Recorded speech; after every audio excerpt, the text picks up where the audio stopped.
suis ravie que vous m'accordiez quelques minutes dans le cadre du Festival du Lac en Suisse, à Collonges-Bellerive, pour parler de votre dernier ouvrage qui est déjà dans la collection J'ai lu en poche et qui s'appelle Odile l'été et qui était à la base dans la collection Fauteuse de troubles aux éditions Julliard, donc une collection montée par Vanessa Springora qui avait écrit Le Consentement. Et le but de la collection était de l'érotisme écrit par les femmes en essayant d'échapper un peu au regard masculin omniprésent et de parler d'un autre genre de sexualité. Est-ce que vous pourriez résumer votre livre en 3 mots-clés? En 3 mots-clés? Ah oui, alors c'est compliqué. Jeunesse, expérience, été. Ok, alors parmi ces 3 mots-clés, est-ce que vous pourriez développer le mot expérience? Alors Odile l'été, c'est un livre que j'ai écrit parce que je me posais des questions sur l'amour que j'ai toujours porté aux hommes, la fascination que j'avais pour les hommes. Moi, ma vie a commencé avec des filles. Mais à un moment assez tôt, après l'adolescence, je me suis tournée vers les hommes avec beaucoup de passion, beaucoup d'abandon. Et l'idée était justement de remonter dans ce livre sur toutes les expériences qui ont pu émailler ma vie de préadolescente, d'adolescente, quand j'ai commencé à avoir des relations avec les hommes.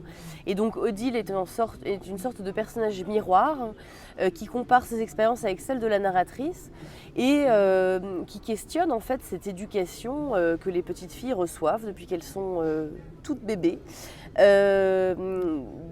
Finalement une éducation qui les amènera à servir les hommes, à plaire aux hommes, à être conformes au regard des hommes.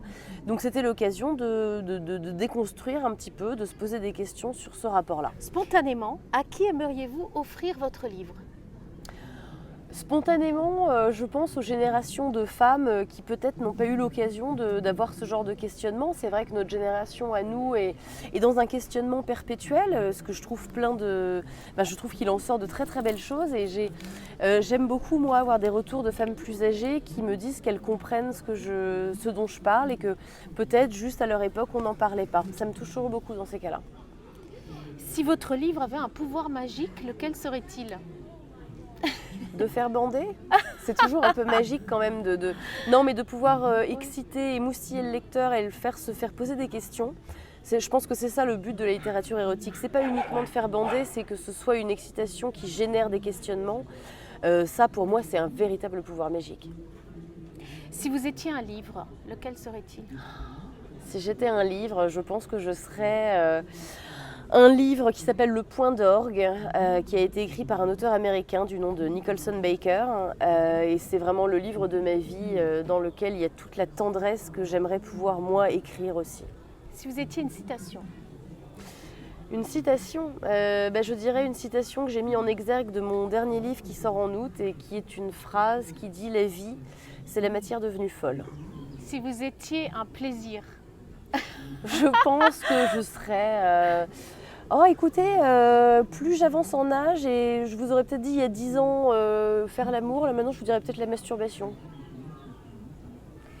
Le mot de la fin, chère Emma Becker. Écoutez, le mot de la fin, c'est peut-être que en août, le 22 août, sortira mon dernier roman chez Albert Michel, qui est un roman sur l'amour fou, sur la passion, que j'ai écrit dans un temps très court. Et voilà, est-ce qu'on peut avoir le titre déjà ? Ça s'appellera Le Mal Joli. Le Mal Joli. M-A-L. Mal, M-A-L. M-A-L, ouais. Très bien. Merci Emma Becker. Merci à vous. Au revoir. Au revoir.